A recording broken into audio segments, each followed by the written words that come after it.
प्रतिमा विसर्जन के दौरान हुई हिंसा के मामले में सीएम योगी आदित्यनाथ ने एक और बड़ी कार्रवाई की है। उन्होंने एएसपी ग्रामीण पवित्र मोहन त्रिपाठी को पद से हटा दिया है।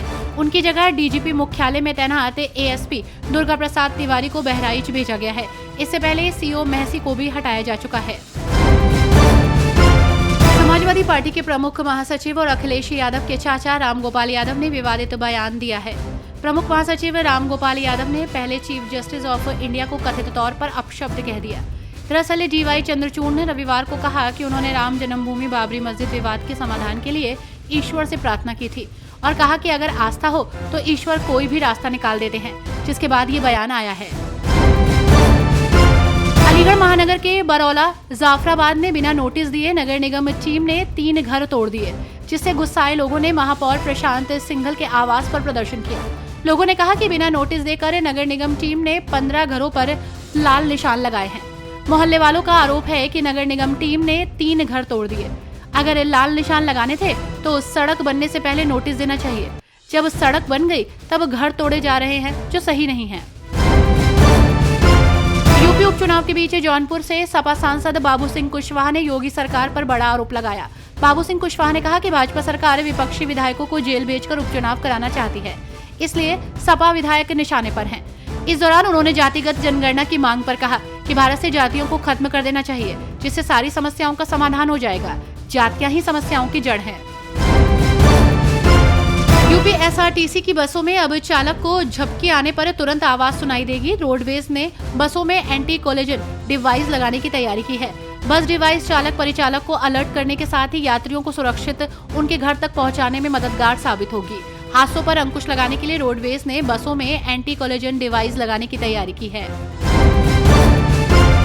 दिल्ली हावड़ा रूट का चोला स्टेशन ईडा सिटी का मुख्य रेलवे स्टेशन के रूप में विकसित होगा। यमुना प्राधिकरण ने रेल मंत्रालय को प्रस्ताव भेजा है। चोला से नोएडा इंटरनेशनल एयरपोर्ट को 16 किलोमीटर लंबा एक्सप्रेसवे बनाकर जोड़ा जाएगा। इनके दोनों ओर समानांतर लॉजिस्टिक और वेयर हाउसेस के सेक्टर्स विकसित होंगे। प्राधिकरण एक्सप्रेसवे और अन्य सेक्टर्स के लिए 9 गांव की 3690 हेक्टेयर जमीन का अधिग्रहण करेगा। महाराजगंज में मूर्ति पर हुई पत्थरबाजी और रामगोपाल मिश्रा हत्याकांड के बाद अस्पताल चौराहे पर आक्रोशित भीड़ प्रदर्शन कर रही थी, जिसको लेकर अब बीजेपी महसी विधायक सुरेश्वर सिंह ने बीजेपी नगर अध्यक्ष समेत 7 नामजद और अज्ञात लोगों पर मुकदमा दर्ज करवाया है, जो जिले में चर्चा का विषय बन गया है। बीजेपी विधायक ने भीड़ पर उनके काफिले पर पत्थरबाजी और फायरिंग का आरोप लगाते हुए नगर कोतवाली में मुकदमा दर्ज करवाया है। दशकों तक उपेक्षित रहा गोरखपुर का रामगढ़ ताल योगी सरकार द्वारा किए गए कायाकल्प के बाद वाटर स्पोर्ट्स का हब बनने लगा है। पिछले साल खेलो इंडिया यूनिवर्सिटी गेम्स के तहत रोइंग की राष्ट्रीय प्रतियोगिता की सफल मेजबानी करने के बाद यहां सब जूनियर नेशनल रोइंग चैंपियनशिप होने जा रही है। आपको बता दें कि 22 से 26 अक्टूबर तक होने वाली इस चैंपियनशिप में रेस कोर्स का उद्घाटन 22 अक्टूबर को होगा। आगरा लखनऊ एक्सप्रेसवे पर यात्रियों से भरी हुई बस बेकाबू होकर पलट गई, जिससे मौके पर अफरा तफरी का माहौल हो गया। बस में सवार यात्रियों में चीख पुकार मच गई। बस के शीशे तोड़कर यात्रियों को बाहर निकाला गया और उपचार के लिए अस्पताल में भर्ती कराया गया।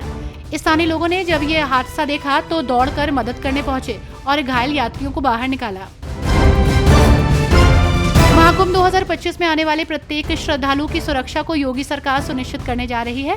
विशेषकर इस संगम में डुबकी लगाकर पुण्य कमाने आने वाले एक भी श्रद्धालु के साथ अनहोनी न हो।